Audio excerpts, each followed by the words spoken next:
नमस्कार बच्चों, आप सबका स्वागत है बच्चों रियल मास्टर ज्ञान पे। हाँ तो बच्चों, हमने 7 चैप्टर कंप्लीट कर लिया पूरा। चैप्टर नंबर आज 8 स्टार्ट करते हैं। चतुर्भुज। चतुर्भुज मतलब बच्चे देखो, चैप्टर का नाम है चतुर। चतुर मतलब यानी कि चार, और भुज मतलब भुजा, यानी चार भुजा से जो आकृति मिलकर बनी है वो चतुर्भुज कहलाते। अब देखो, चार भुजा से चार भुजा से मिलकर बना है, 1 2 3 4, चार भुजा है। नाम दे दो। ठीक, देखो अब हमें इसमें चतुर्भुज की अभी हम बेसिक आकृति देखें में क्या क्या पता चलता है। भाई हमें पता चलता है इसमें कितनी भुजा है, चार भुजा है।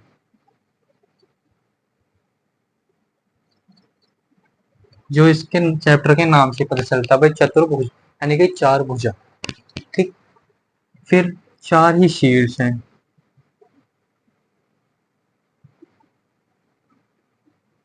शीर्ष कौन कौन से हैं? ए, बी, सी और डी।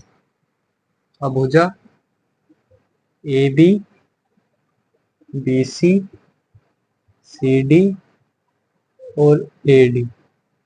ठीक, चार भुजा। फिर अब देखो बच्चों, चार कोण भी तो बनते हैं। ठीक है, चार कोण, angle A, angle B, angle C और एंगल डी। अब अच्छा देखो, अगर मैं ए को सी से और डी को बी से मिलाता हूं तो क्या दो विकर्ण बन जाएंगे। दो विकर्ण,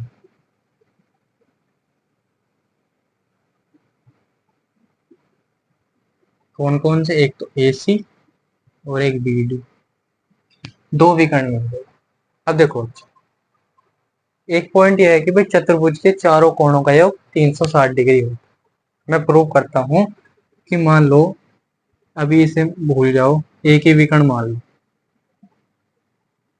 हमने एक चतुर्भुज लिया ए बी सी डी और उसमें एक विकर्ण ए सी बनाया। बनाने के बाद अब देखो बच्चे, दो त्रिभुज हो गए, तो ए बी सी और एक ए डी सी। ठीक, अब त्रिभुज के तीनों कोणों का योग कितना होता है? 180 डिग्री। वो मैंने पिछले त्रिभुज वाले चैप्टर में कंप्लीट करवा दिया, कैसे क्या क्या होता है। अगर जिसने नहीं देखा तो बच्चे जाकर देख लेना एक बार। ठीक है ना। देखो, त्रिभुज ए बी सी में देखो पहले, तो angle A plus angle B, ऐसे ना लिख के ऐसे लिखो, B A C, angle B A C plus angle A B C plus angle B C A बराबर 180। समीकरण 1। ठीक, फिर दूसरा त्रिभुज ए डी सी में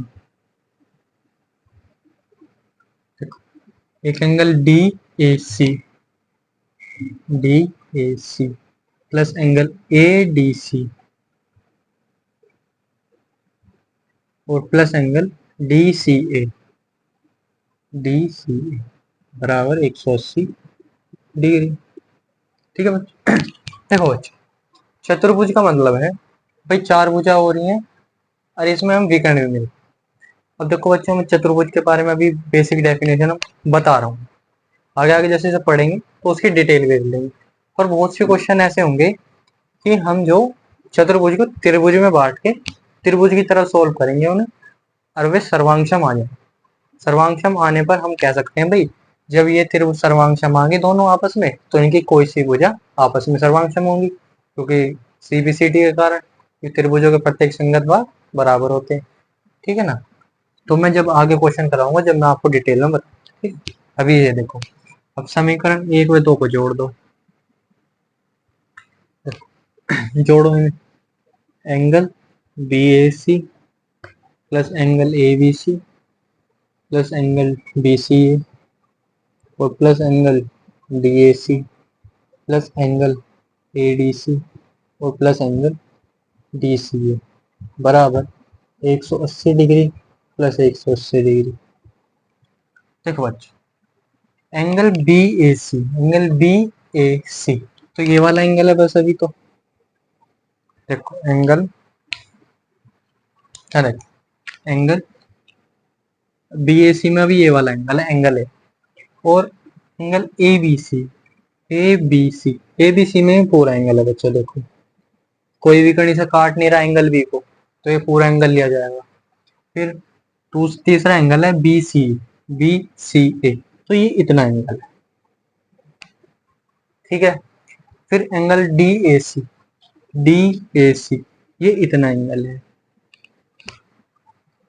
और फिर एंगल ADC तो ये वाला पूरा एंगल है और सेम ऐसे यहाँ पर एंगल DCA में।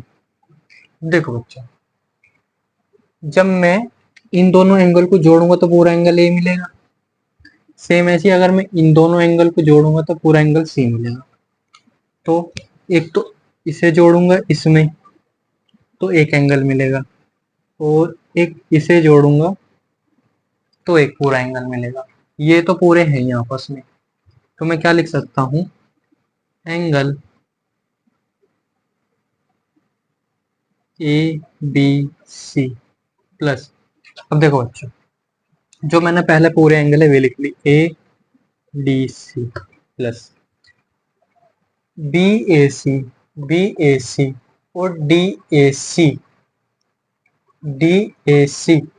जब मैं इन्हें जोड़ूंगा तो पूरा एंगल BAD हो जाएगा। एंगल BAD प्लस फिर BCA और BCA और DCA जब मैं इसे जोड़ूंगा दोनों एंगल को तो पूरा एंगल BCD हो जाएगा। DCD बराबर कितना 360 डिग्री। अब चाहे आप इसे angle A plus angle B plus angle C और प्लस एंगल D के रूप में लिख दो 360। कोई प्रॉब्लम? यहाँ पे हमने प्रूव कर दिया भाई त्रिभुज के चारों को चतुर्भुज के चारों कोणों का योग 360 डिग्री होता है। ये थी बच्चों बेसिक नॉलेज अभी चतुर्भुज के हैं। अब आगे डिटेल देखते हैं। चतुर्भुज समझ गए ना बच्चों? चार भुजाओं से मिलकर बना चतुर्भुज यानी कि चार भुजा होनी चाहिए उसमें। त्रिभुज यानी कि तीन भुजा, पंचभुज पांच भुजा, षष्ठभुज छह भुजा। ठीक अब देखो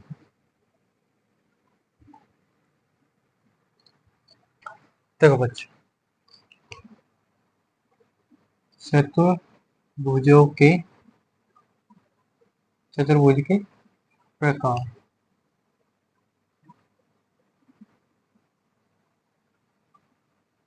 देखो चतुर्भुज के प्रकार में पहला दे रखा है चतुर्भुज कुछ इस टाइप से। ये हो गया पहला। फिर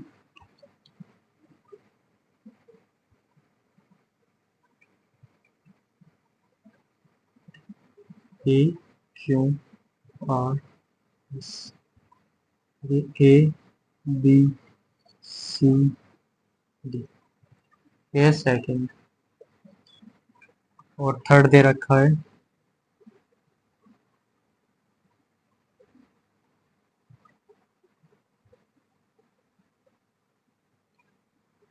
एम एन और एस और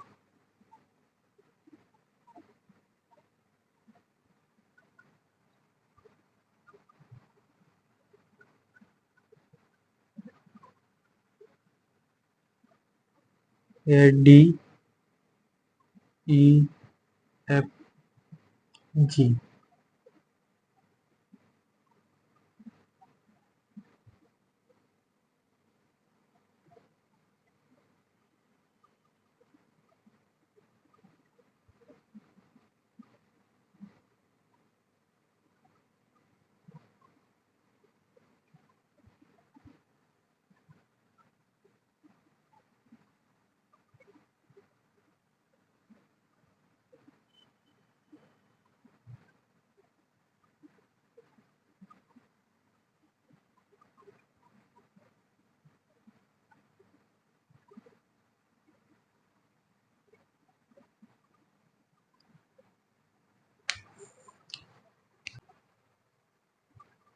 देखो बच्चों, देखो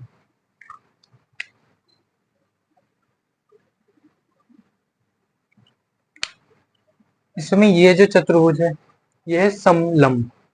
समलंब बच्चों, समांतर चतुर्भुज इसलिए नहीं है, मैं पॉइंट लिखता हूँ, देखो चलो। पहला पॉइंट, फर्स्ट में चतुर्भुज A B C D, C D की सम्मुख भुजाओं, सम्मुख भुजाओं ए बी और सी डी का एक युग्म है, समांतर है।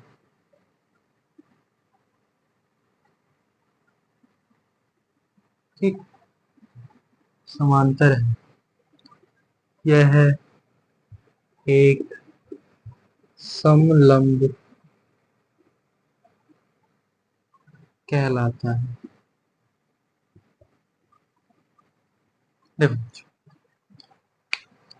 आकृति एक में चतुर्भुज ए बी सी डी की सम्मुख भुजाओं ए बी और सी डी का एक युग्म समांतर है, यह एक समलंब कहलाता है। देखो अब इसमें एक युग्म समांतर कैसे बच्चे, देखो यहाँ देखो, ये कुछ इस टाइप से बना हुआ है।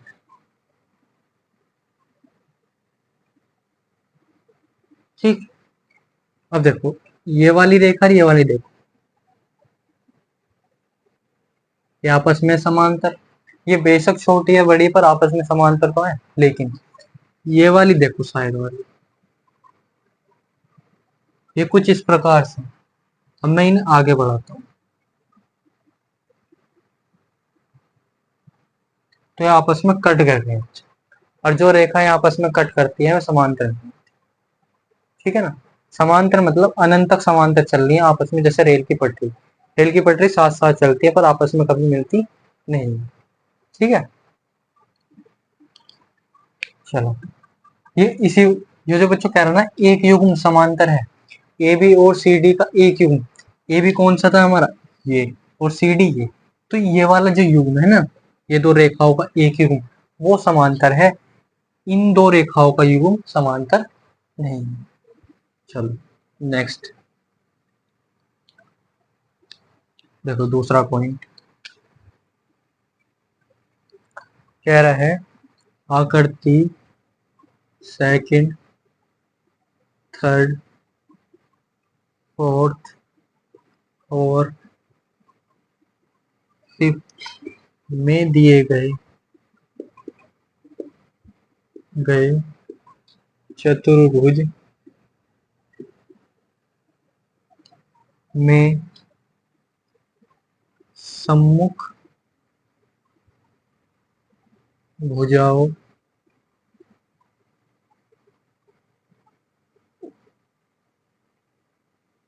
के दोनों युग्म समांतर हैं, समांतर है। ये चतुर्भुज समांतर चतुर्भुज कहलाते हैं।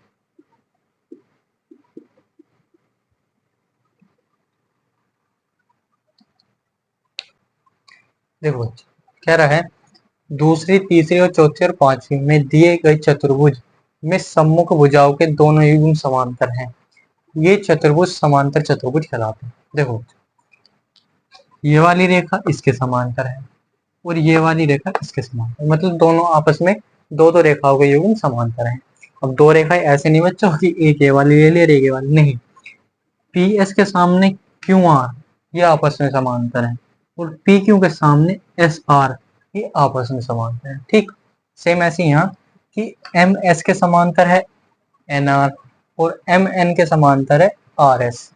ठीक, ऐसे यहाँ डी ई के समांतर है एफ जी और डी जी के समांतर है ई एफ और डी सी के समांतर है ए बी और ए डी के समांतर है बी सी।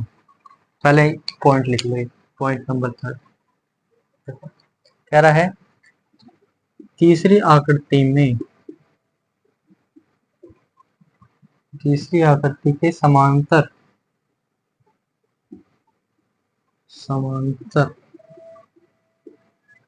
चतुर्भुज में एक कोण एम समकोण है। यह एक आयत कहलाता है।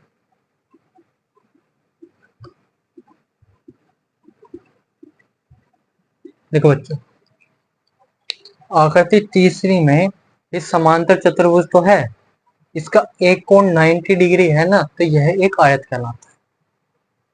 ठीक बच्चों, समांतर चतुर्भुज होने की कंडीशन ये नहीं कि उसमें एंगल 90 डिग्री बने, ये ऐसी कोई कंडीशन नहीं, लेकिन एक आयत में ये कंडीशन है कि अगर समांतर आयत है तो उसका एक कोण 90 डिग्री होना चाहिए। ठीक, और आयत चाहे उसका कोण मतलब आयत का 90 डिग्री कोण है तो आयत समांतर चतुर्भुज भी है। ठीक है ना। चलो 4th पॉइंट, आकृति 4 में दिए समांतर चतुर्भुज समांतर चतुर्भुज समांतर चतुर्भुज की सभी भुजाएं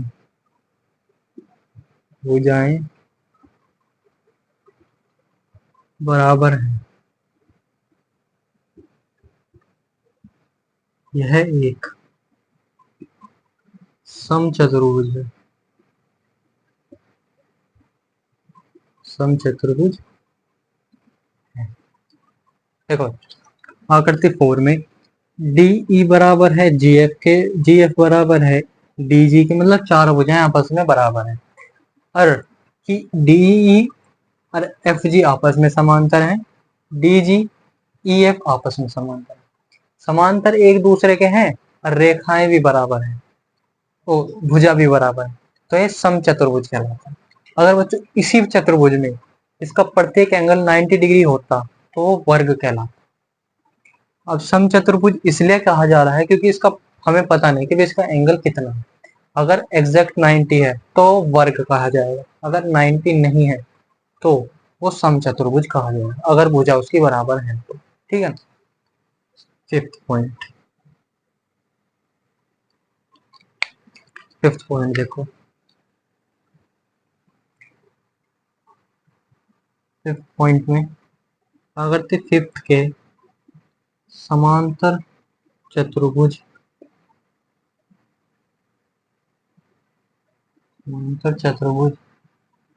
में एंगल ए बराबर 90 डिग्री है और सभी भुजाएं बराबर हैं। भुजाएं बराबर हैं,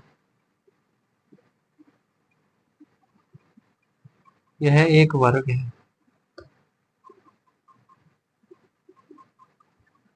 ठीक, क्या कह रहा है कि 5वीं आकृति ये रही, इसके समांतर चतुर्भुज में एंगल ए 90 डिग्री है और सभी भुजाएं बराबर हैं, यह एक वर्ग कहलाता है। ठीक है। चलो 6th पॉइंट, 6th पॉइंट में आकृति 6 के चतुर्भुज ए बी सी डी में ए डी बराबर सी डी और ए बी बराबर सी बी है, अर्थात आसन्न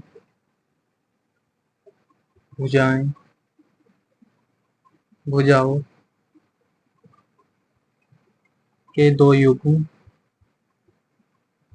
युग्म बराबर हैं, यह एक समांतर चतुर्भुज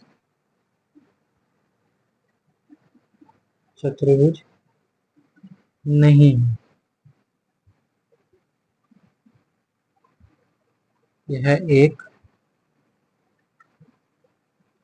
पतंग कहलाता है। ठीक है बच्चों, इसके आसपास की दो भुजा बच्चों बराबर है, यानी कि भुजाओं के दो युग्म बराबर है, लेकिन समांतर नहीं है। अगर ये समांतर होते तो समांतर चतुर्भुज हो जाता, लेकिन ये समांतर नहीं है, इसलिए ये समांतर चतुर्भुज नहीं है, पतंग आकृति कहलाता है। मतलब पतंग की कोई आकृति है। ठीक, चलो ये तो बच्चों कुछ पॉइंट इन चतुर्भुज के अलग बताने के, भाई इनमें डिफरेंस क्या क्या है, ये पॉइंट आप नोट कर लेना, चाहिए पढ़ लेना एक बार। फिर कह रहा है कि एक वर्ग, एक आयत और एक समचतुर्भुज भी है। एक वर्ग जो है, एक आयत और एक समचतुर्भुज भी है। फिर एक समांतर चतुर्भुज एक समलंब है। एक समांतर चतुर्भुज समलंब है, लेकिन समलंब एक समांतर चतुर्भुज नहीं। एक समांतर चतुर्भुज समलंब है, लेकिन एक समलंब समांतर चतुर्भुज नहीं। फिर पतंग एक समांतर चतुर्भुज नहीं, ये आकृति एक समांतर चतुर्भुज नहीं है। फिर एक आयत अथवा एक समचतुर्भुज एक वर्ग भी नहीं हो सकता। एक आयत और एक समचतुर्भुज एक वर्ग नहीं हो सकता। वर्ग तो आयत और समचतुर्भुज हो सकता है, लेकिन आयत और समचतुर्भुज एक वर्ग नहीं हो सकते। कारण बच्चों देखो, वर्ग होने की कंडीशन ये है भाई, उसकी या तो चारों भुज, या तो नहीं, मतलब चारों भुजा बराबर हो और कोण 90 डिग्री पर हो। ठीक, लेकिन समचतुर्भुज में ऐसा कोई नहीं है, उसमें कोई कोण का वो नहीं है, उसमें चारों भुजा बराबर होनी चाहिए। और आयत में ऐसा है कि भाई उसे भुजा से कोई मतलब नहीं, उसकी जो कोण होना चाहिए वो एक कोण 90 डिग्री होना चाहिए। ठीक, चलो आगे बढ़ते हैं। आगे बढ़ते हैं बच्चों, प्रमेय देखो। अब प्रमेय स्टार्ट हो रही है बच्चों, जिस प्रमेय से ही जो सवाल सोल्व होंगे।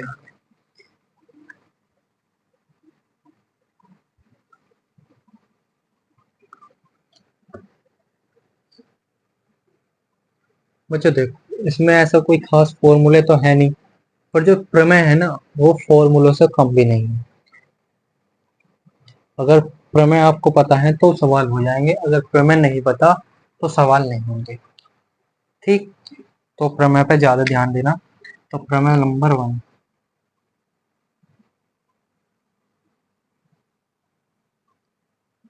देखो बच्चों, प्रमेय 1, किसी समांतर चतुर्भुज, किसी समांतर चतुर्भुज, समांतर चतुर्भुज का एक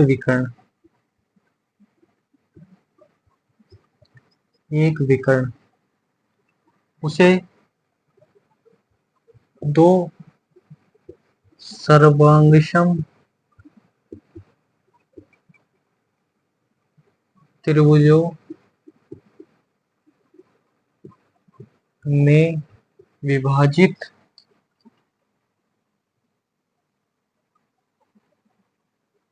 करता।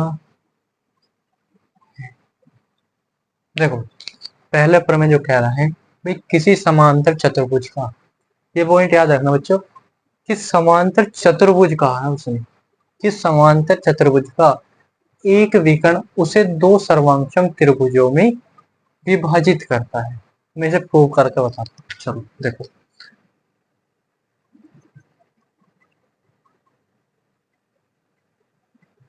ये कोई समांतर चतुर्भुज, अब ये इसका एक कोई विकर्ण, नाम दे दो ए बी सी और डी।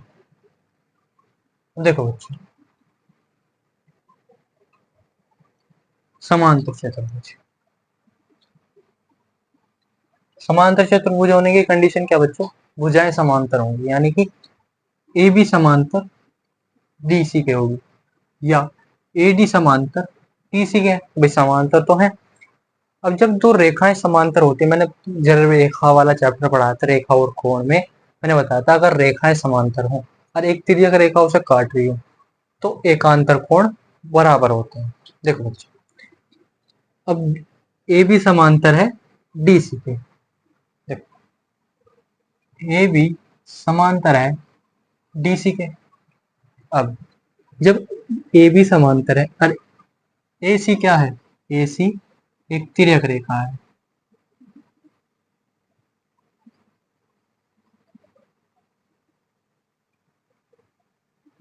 हाँ एक तिर्यक रेखा है। भाई तिर्यक रेखा है तो एंगल बी ए सी और एंगल डी सी ए आपस में कैसे होंगे, एकांतर कोण की वजह से बराबर होंगे। तो मैं लिखता हूं angle B C sorry B A C बराबर होगा एंगल डी सी ए के, एकांतर कोण है। ठीक, देखो बच्चों कौन कौन से कोण,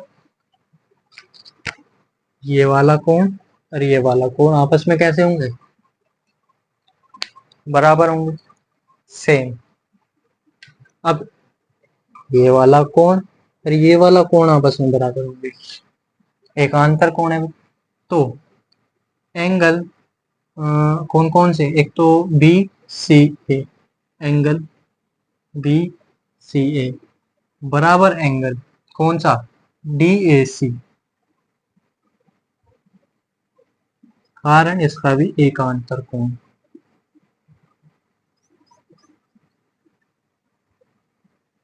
ठीक, अब देखो बच्चों, भाई ये ए सी जो है वो बराबर है दोनों त्रिभुजों में। भाई ए सी जो है वो दोनों त्रिभुजों में कैसी है, बराबर। अब ए सी बराबर ए सी लिख दो, यानी कि उभयनिष्ठ है।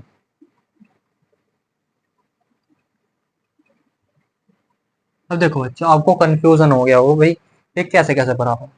देखो, एक त्रिभुज ए बी सी और एक त्रिभुज ए डी सी। अब देखो इसका ये वाला एंगल और ये वाला एंगल आपस में बराबर है और ये वाला एंगल इस वाले एंगल के बराबर है। अब क्या करो, अगर आपको देखना करेंगे, एक पेज पर बना लो बेकार पर और इसे काट लो और यहाँ से काट दो, जहाँ से एसी जा रही है ना, इसे काट दो।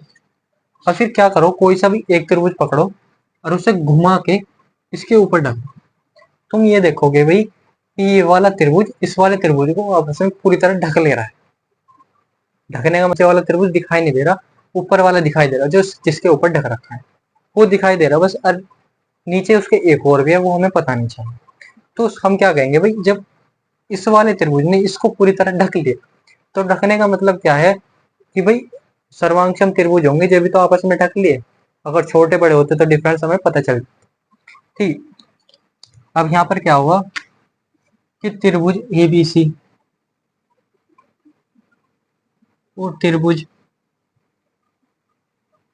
ए डी सी कैसे होंगे, सर्वांगसम होंगे।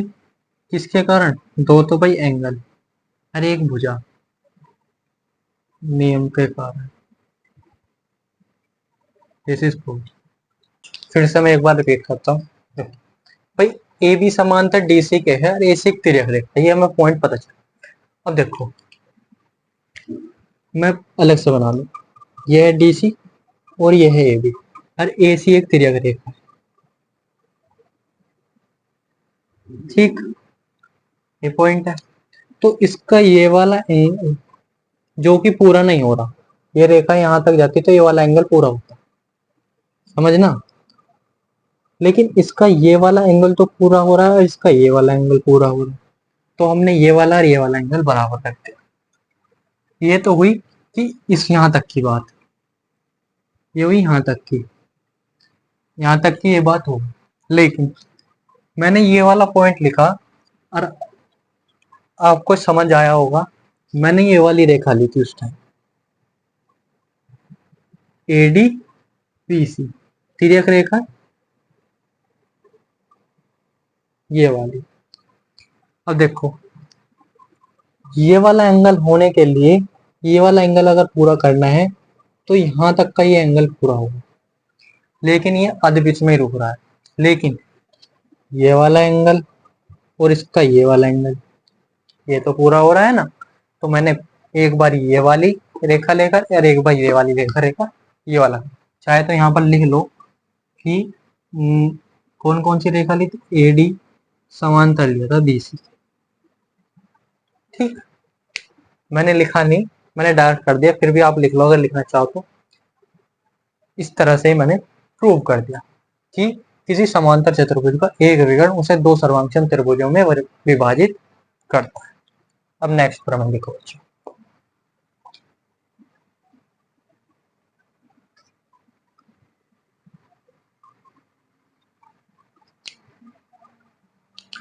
प्रमेय 2,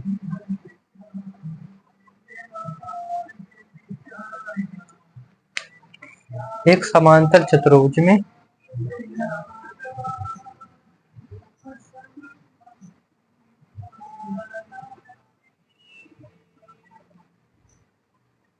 सम्मुख भुजाएं बराबर होती हैं।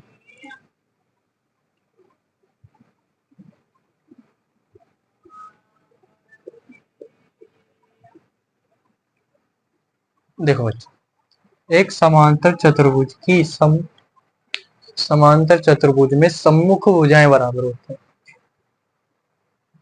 मान लो चतुर्भुज है, तो इस भुजा के बराबर ये वाली भुजा होगी और इस वाली के बराबर ये वाली होगी। आमने सामने की भुजा आपस में कैसी होंगी, बराबर। मान लो ये वाली भुजा दे रखी है, तो हम ये कह सकते हैं भाई ये वाली भुजा भी इस वाली भुजा के बराबर होगी। ठीक है ना। चलो नेक्स्ट, प्रमेय 3। याद रखना बच्चों, ये प्रमेय बहुत इंपॉर्टेंट सवाल इन्हीं पर होंगे। तीसरा पॉइंट कह रहा है,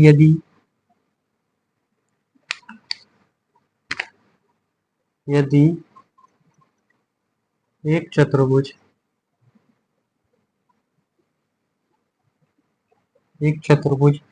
की सम्मुख भुजाएं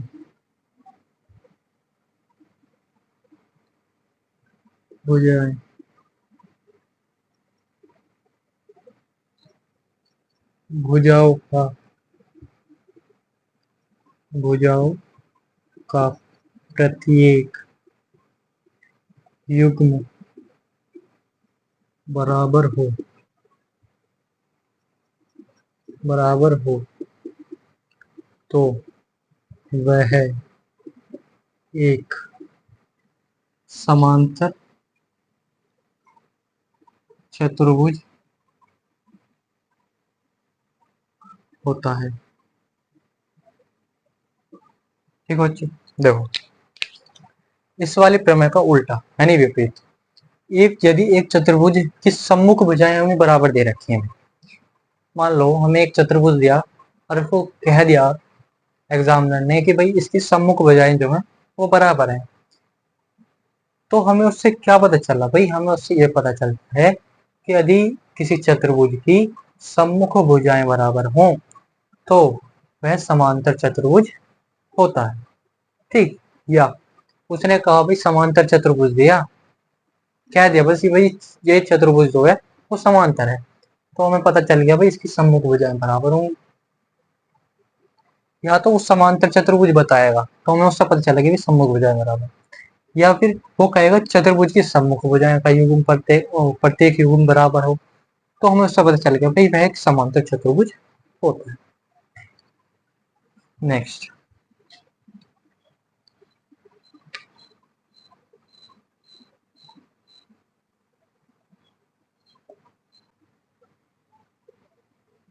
एक समांतर चतुर्भुज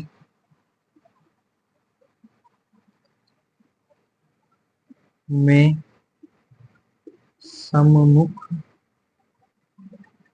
कोण बराबर होते।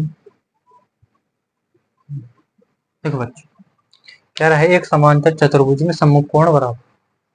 उसने कहा भाई एक समांतर चतुर्भुज दिया तो हमें पता चला भाई इसके सम्मुख कोण बराबर होते हैं। नेक्स्ट में इसका विपरीत,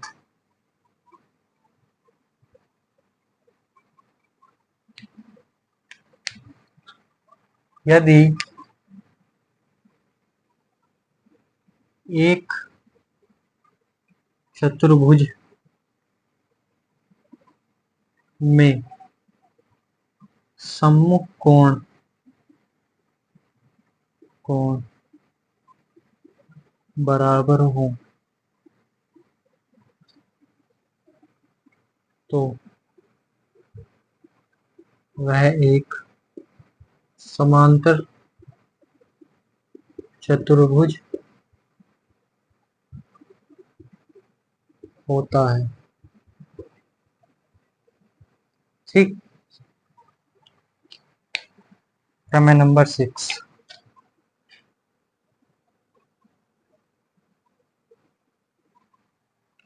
समांतर चतुर्भुज के विकर्ण एक दूसरे को समद्विभाजित करते हैं।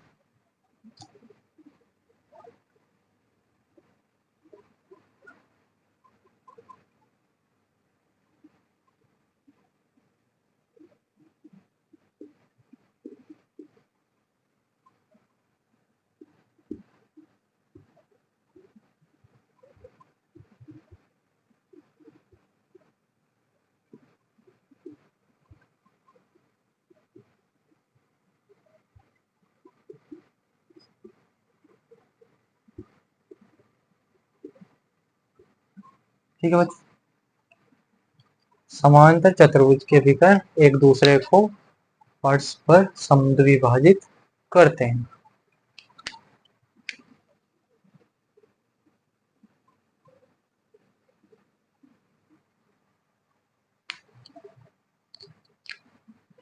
यदि एक चतुर्भुज के विकर्ण एक दूसरे को समद्विभाजित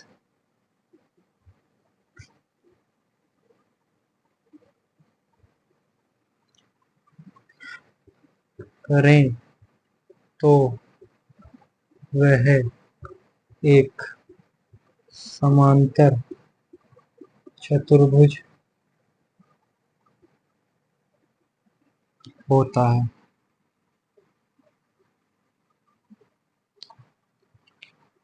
ठीक है बच्चों, देखो बच्चों ये प्रमेय है। अब इसके बाद उदाहरण है। ठीक है, पहले इन्हें प्रमेय को पढ़ लो और लिख लो। ठीक है ना। किसी समांतर चतुर्भुज का एक विकर्ण उसे दो सर्वांगक्षम त्रिभुजों में विभाजित करते हैं, जो कि मैंने प्रूव कर दिया। फिर एक समांतर चतुर्भुज में सम्मुख भुजाएं बराबर होती हैं। यदि एक चतुर्भुज की सम्मुख भुजाओं का प्रत्येक युग्म बराबर हो तो वह एक समांतर चतुर्भुज है। एक समांतर चतुर्भुज के सम्मुख कोण बराबर होते हैं। फिर यह एक चतुर्भुज दे रखा है, उसके कोण बराबर दे रखा है, तो हम पता चल गया वो समांतर चतुर्भुज है। फिर कह रहा है कि एक समांतर चतुर्भुज के विकर्ण एक दूसरे को परस्पर समद्विभाजित करते हैं। या फिर एक चतुर्भुज जिसके एक चतुर्भुज के विकर्ण एक दूसरे को समद्विभाजित करें तो हमें पता चलता है भाई समांतर चतुर्भुज है। ये प्रमेय थी बच्चों, आप नोट कर लेना।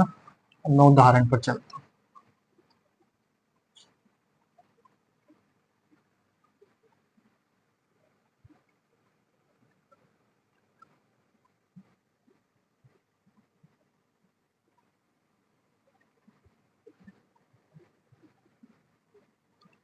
देखो बच्चों, उदाहरण 1,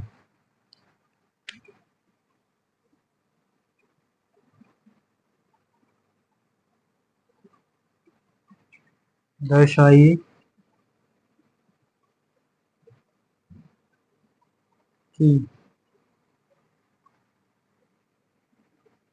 चाहिए कि एक आयत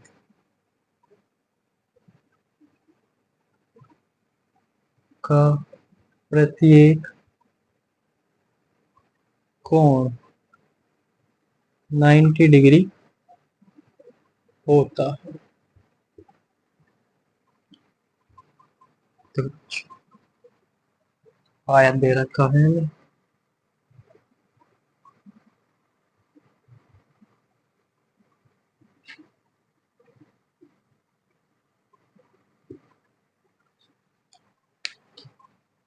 देखो कह रहा है दर्शाए कि एक आयत का प्रत्येक कोण 90 डिग्री है।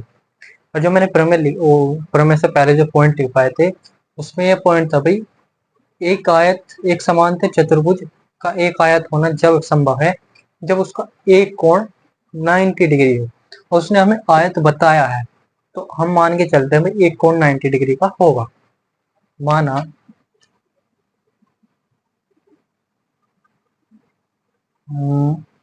चतुर्भुज ए बी सी डी में एक एंगल ए जो है वो 90 डिग्री है, ठीक। और ए डी समांतर बी सी को मानते हैं, ए डी समांतर है बी सी के। अब देखो बच्चों, ये है ए डी और ये है बी सी।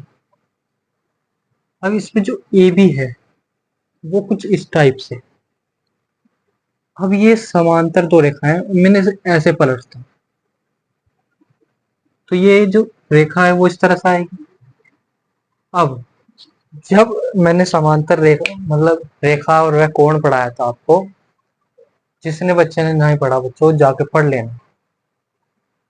तो उसमें मैंने पढ़ाया था भाई जब दो रेखाएं समांतर होती हैं और एक तिर्यक रेखा उसे काटती है, या तो संगत कोण बराबर होते हैं या एकांतर कोण होते हैं या फिर तिर्यक रेखा के एक ओर के अंत कोणों का योग 180 डिग्री होता है। अंत मतलब ये अंदर के कोणों का योग 180 डिग्री होता। तो इस वाले एंगल का और इस वाले एंगल का जोड़ 180 डिग्री होना चाहिए। तो फिर मैं लिखता हूँ एंगल ए और प्लस एंगल बी बराबर 180 डी, पहला पॉइंट। फिर एंगल ए कितना है हमें पता है भाई 90 डिग्री। फिर एंगल बी बराबर 180 और एंगल बी बराबर 180 डिग्री माइनस 90 डिग्री, तो एंगल बी बराबर आया 90। ठीक। अब बच्चों देखो हमें एंगल ए भी पता है और एंगल बी भी पता है।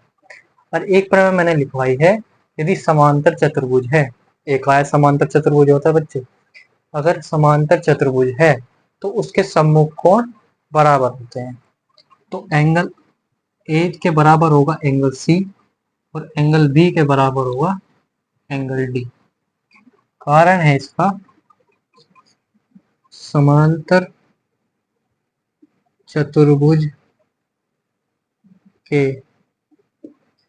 सम्मुख कोण बराबर होते हैं। ठीक। अब बच्चों आपको भाई समांतर चतुर्भुज लिखा भैया आपने तो, पर वहां तो आयत दे रहा। मैंने बच्चों पहली पॉइंट क्लियर कर दिया कि समांतर चतुर्भुज एक आयत भी है और एक आयत समांतर चतुर्भुज भी है। एक आयत बच्चों देखो एक एंगल 90 डिग्री बन रहा है और हमने प्रूव भी कर दिया भाई इसके सारे जो एंगल है वो 90 डिग्री के बनेंगे। ये वाली रेखा इसके समांतर और ये वाली रेखा इसके समांतर, तो दो समांतर रेखाओं के दो युग्म बराबर हैं। बराबर होने की वजह से हमें पता चल गया भाई समांतर चतुर्भुज है। ठीक है ना। तो एंगल सी बराबर कितना है 90 डिग्री और एंगल डी बराबर भी 90।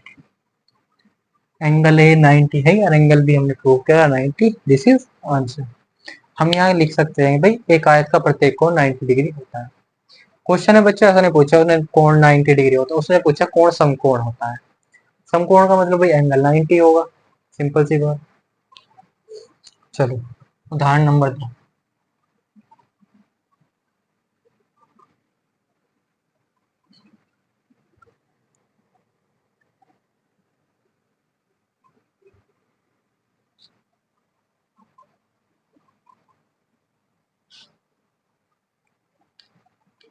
उदाहरण 2।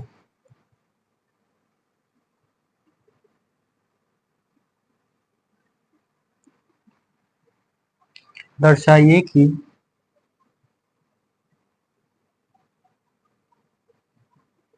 एक समचतुर्भुज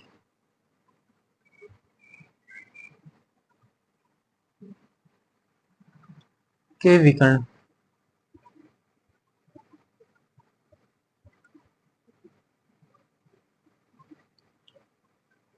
लंब होते हैं।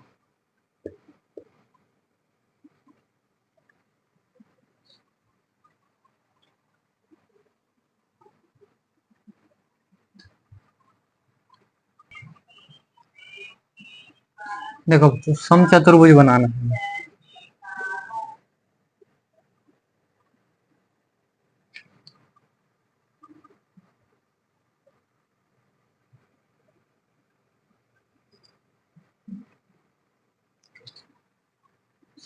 ए बी सी और डी, ठीक है बच्चों।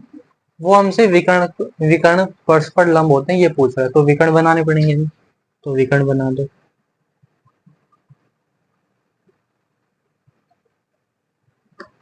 ठीक। अब चतुर्भुज ए बी सी डी में, अब इसमें एक चीज बच्चों मैंने पढ़ा दी कि भाई चतुर्भुज जो हैं आपस, जो चतुर्भुज समांतर चतुर्भुज के जो विकर्ण हैं वो एक दूसरे को समद्विभाजित करते हैं। तो लिख लो भाई, ये पॉइंट ओ जहाँ ये काटे, तो ओ ए बराबर होगा ओ सी और ओ बी बराबर हो गया ओ डी। कारण है बच्चों कि समांतर चतुर्भुज के विकर्ण एक दूसरे को समद्विभाजित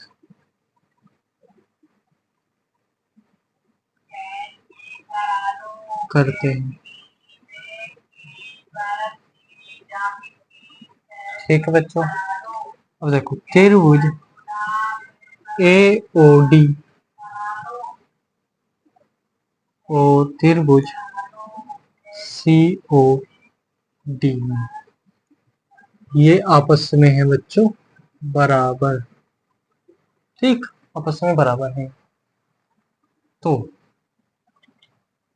मैंने त्रिभुज लिया ए ओ डी और डी ओ सी में। बच्चों चतुर्भुज में कैसा चतुर्भुज है? सम चतुर्भुज। सम चतुर्भुज होने की वजह से इसकी क्या सी भुजा सारी आपस में कैसी हैं? बराबर। यानी कि एडी बराबर किसके है? सी डी के। जो एडी है वो बराबर है सी डी, पहला पॉइंट। फिर ओ ए बराबर ओ सी के है, प्रूव कर दिया हमने, ओ ए बराबर ओ सी। तीसरी चीज, ओडी जो है वो उभयनिष्ठ है बच्चों दोनों त्रिभुजों में।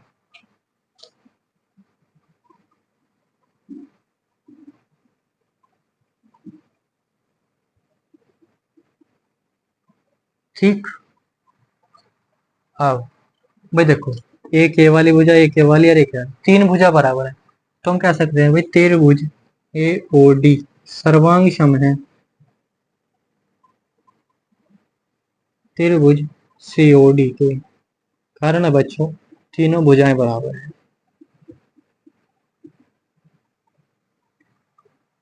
अब चलो भुजा बराबर होंगी तो एंगल डी ओ ए और एंगल डी ओ सी आपस में बराबर होंगे।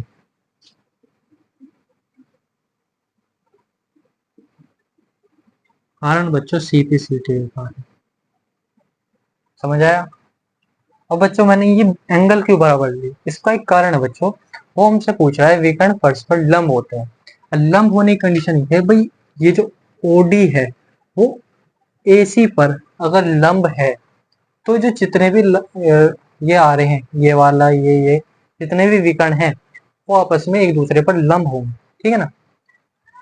तो देखो भाई एसी एक कैसी है, एक रेखाखंड यानी एक रेखा है, उस पर जो रेखा पर बना बनता है जो कोण वो कितना होता है 180 डिग्री। तो देखो D O A angle plus D O C बराबर 180 डिग्री। अब ये दोनों तो आपस में बराबर है, तो एंगल डी ओ ए प्लस एंगल डी ओ ए बराबर 180 डिग्री। कितना हो गया, टू एंगल डी ओ ए बराबर 180 डिग्री। एंगल डी ओ ए बराबर कितना है 90 डिग्री, और यही एंगल डी ओ सी यहाँ पर होगा बच्चों आंसर। अब एंगल भैया आपने तो कहा भाई लंब बताना है, पर यहाँ तो अपना 90 लिखा है। 90 का मतलब यह है बच्चों, अगर कोई रेखा पर कोई लंब गिरता है, अगर वो एंगल 90 डिग्री का बना रहा है तो वो लंब है। लो ये रेखा थी और उस पर ऊपर से एक रेखाखंड होता है, अब इसने एंगल जो बनाया वो 90 बनाया, तो हम ये कह सकते हैं भाई जो इस रेखा पर ये रेखा जो गिरी है वो लंब है, क्योंकि वो एंगल 90 डिग्री बना रही है। ठीक है ना बच्चे, चल ठीक। Next question number 3।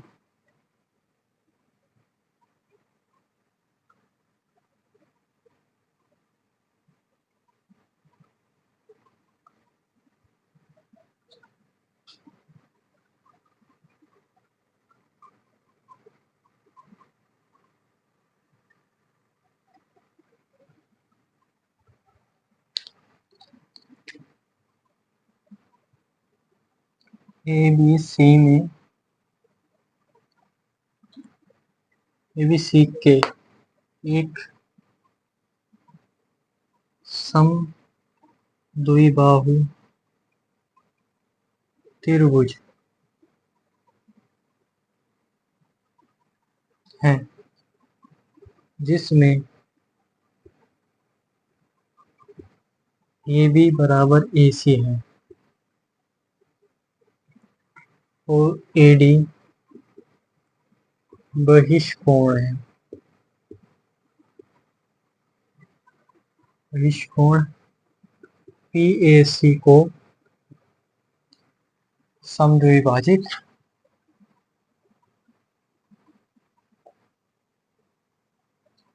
करता सी डी समांतर दिए है।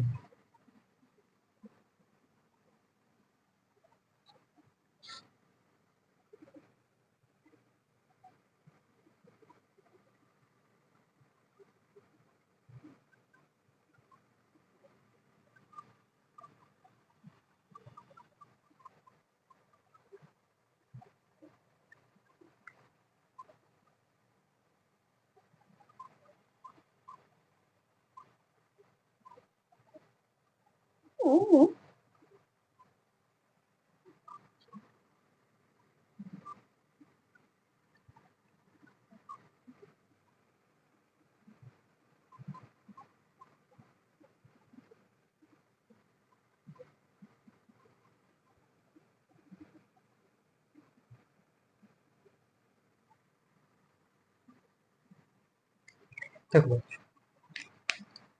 ये आकृति हमें दे रखी है और ये सवाल। एबीसी एक समद्विबाहु त्रिभुज है। एबीसी एक समद्विबाहु त्रिभुज, समद्विबाहु मतलब ये दो भुजा आपस में बराबर है। फिर कह रहा है जिसमें ए बी बराबर ए सी है, ठीक है जी। फिर ए डी बहिष्कोण पी ए सी को समद्विभाजित करता है। पी ए सी को समद्विभाजित, ए डी जो रेखाखंड है वो पी ए सी कोण को समद्विभाजित, यानी ये वाला कोण और ये वाला कोण आपस में बराबर है। फिर सी डी समांतर विहीर है। सी डी समांतर है बी ए। अब बच्चों देखो, ये तो एक समांतर, चलो मान लो ये पी ए सी जो है वो एक बहिष्कोण है। बहिष्कोण का मतलब क्या है बच्चों? जो बहिष्कोण है जिस त्रिभुज में बनता है ए बी सी से पी ए सी, जो वो बन रहा है ना बहिष्कोण, इसका योग इन दो एंगलों के बराबर है। यानी कि एंगल बी और प्लस एंगल सी के योग के बराबर एक बहिष्कोण है। एक पॉइंट ये मिला। फिर ये जो बहिष्कोण है इसको समद्विभाजित करता है ए डी। तो ये वाला एंगल और ये वाला एंगल जोड़ के पूरा एंगल होगा पी ए सी। दूसरा पॉइंट, ठीक है चलो अब इसे लिखते हैं। देखो इसमें वो तो लिखा ही नहीं मैंने, जो क्वेश्चन है पूछा है। तो पहला पॉइंट जो इसने पूछा है वो ये है कि एंगल डी ए सी बराबर एंगल बी सी ए, और second A B C D एक समांतर चतुर्भुज।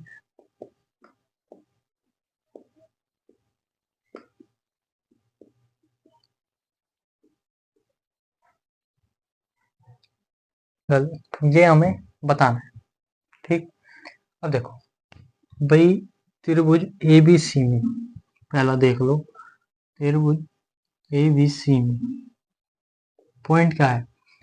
सबसे पहला पॉइंट तो यही है कि भाई ए बी बराबर ए सी के, सबसे पहला पॉइंट। फिर दूसरा पॉइंट ये है बच्चों कि सम्मुख भुजाओं के बराबर सम्मुख कोण होते हैं, बराबर, या बराबर भुजाओं के सम्मुख कोण बराबर होते हैं। तो एंगल ए बी सी बराबर एंगल ए सी पी होगा। लिख लो यहाँ, बराबर भुजाओं के सम्मुख कोण बराबर होते हैं।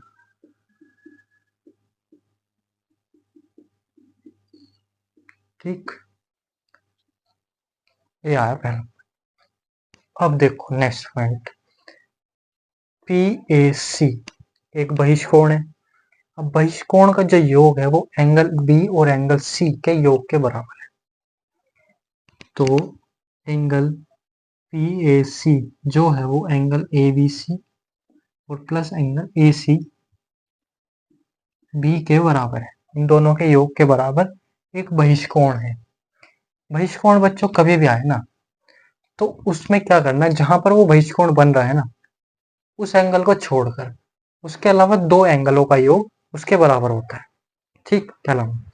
अब देखो एंगल पी ए सी बराबर, अब ये दोनों ये रे भाई आपस में बराबर है, तो मैं angle A B C plus angle A B C, angle P A C बराबर एंगल, ये हो गया टू एंगल ए बी सी।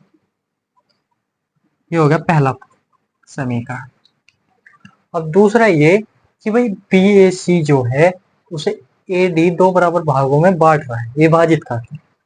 तो angle P A C, sorry angle P A D और एंगल कौन सा डी ए सी, इन दोनों का जोड़ पी ए सी के बराबर होगा। एंगल पी ए सी बराबर होगा कि एंगल पी ए डी और प्लस एंगल डी ए सी। तो एंगल पी ए सी, भाई ये दोनों एंगल भी आपस में कैसे हैं, बराबर है बच्चों। क्योंकि वो कह रहा है एडी बहिष्कोण पीएसी को समद्विभाजित करता है। समद्विभाजित मतलब समान भागों में विभाजित करता है। भाई ये दोनों भाग बराबर हैं, तो ये वाला एंगल और ये वाला एंगल बराबर हुए आपस में। तो मैं लिख सकता हूँ टू एंगल डी ए सी। यह है दूसरा समीकरण। अब पी ए सी है तो इन्हें इक्वल रख दो।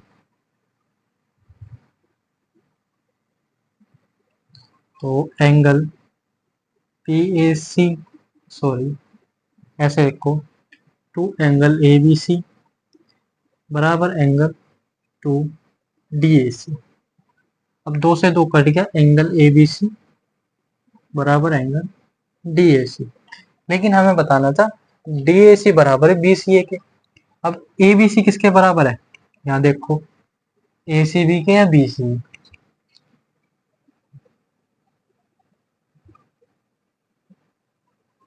दिस इज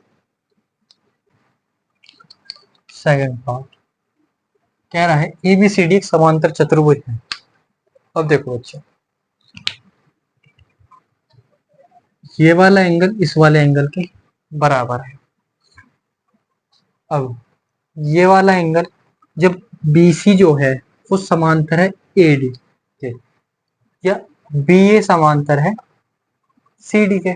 मान के चलो भाई BA जो समांतर है वो CD के समांतर है, तो ये AC कैसी है, एक तिर्यक रेखा। ये बनाई मैंने BA और CD, तो ये बना है तिर्यक रेखा। अब तिर्यक रेखा का ये वाला कोण, ये वाला कोण और ये वाला कोण आपस में बराबर है, यानी कि ये वाला एंगल और ये वाला एंगल आपस में बराबर है। ठीक, पर ये हो गया पहला पॉइंट, समझ आया। फिर अब मैंने लिया BC, सॉरी AD और BC। अब तिर्यक रेखा आई ऐसे, अब तिर्यक रेखा आई तो इसका ये वाला एंगल और ये वाला एंगल बराबर है, ये वाला एंगल और ये वाला एंगल बराबर हुआ। अब बराबर होने की वजह से भाई ये वाला एंगल इस वाले एंगल के बराबर है, भाई ये वाला एंगल इस वाले एंगल के बराबर है, और ये पूरा एंगल इस एंगल के बराबर है। तो सम्मुख कोणों की वजह से समांतर चतुर्भुज के, अगर चतुर्भुज के सम्मुख कोण आपस में बराबर होते हैं तो क्या होता है, वो समांतर चतुर्भुज कहलाता है। तो B के बराबर D हो गया और A के बराबर C हो गया, सम्मुख कोण बराबर होंगे। तो इसी वजह से, या आप डायरेक्ट बोल दो भाई AB समांतर है DC के और BC समांतर है AD के, तो चतुर्भुज ABCD समांतर होगा। ठीक, अगर ऐसे समझ में ना आए तो देखो बच्चों, मैं अभी समझता हूँ। भाई देखो, कुछ नहीं है हमारे पास, हमने लिया भाई AB जो है वो समांतर है CD के, मान लो। अब ये तिर्यक रेखा जो आई, तो इसका ये वाला एंगल इस वाले एंगल के बराबर होगा एकांतर कोण की वजह से। ठीक है जी, हमें समझ में आ गया भाई ये वाला एंगल इस वाले एंगल के बराबर है। ठीक है, चलो फिर हमने लिया भाई BC जो है वो AD के समांतर है। अब तिर्यक रेखा फिर से अब ये है, तिर्यक रेखा होने की वजह से ये वाला कोण इस वाले कोण के बराबर हो गया। अब ये बराबर हुआ, तो हम ये पहले बता चुके थे भाई सम्मुख भुजाओं के या बराबर भुजाओं के सम्मुख कोण बराबर होते हैं। तो इस वाले कोण के बराबर ये वाला कोण है, इसके बराबर ये वाला कोण है।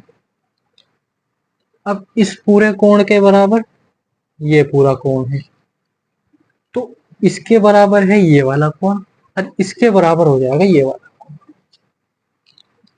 ठीक, तो इस वजह से हम कह सकते हैं भाई चतुर्भुज के चारों कोण आपस में, और चतुर्भुज के सम्मुख कोण बराबर हैं, तो हम कह सकते हैं भाई ये चतुर्भुज जो है वो समांतर चतुर्भुज है। ठीक है ना बच्चे, चलो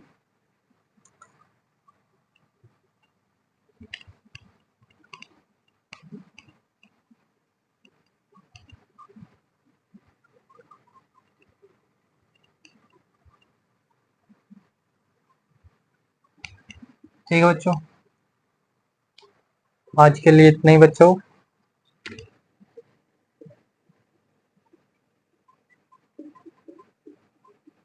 थैंक यू बच्चों, आज के लिए इतना ही। बाकी जो बचे उदाहरण और कल एक्सरसाइज स्टार्ट कर देंगे 8.1। तब तक के लिए जय हिंद। और लेक्चर अच्छा लगा तो चैनल को like, subscribe and press the bell icon. Okay, good bye.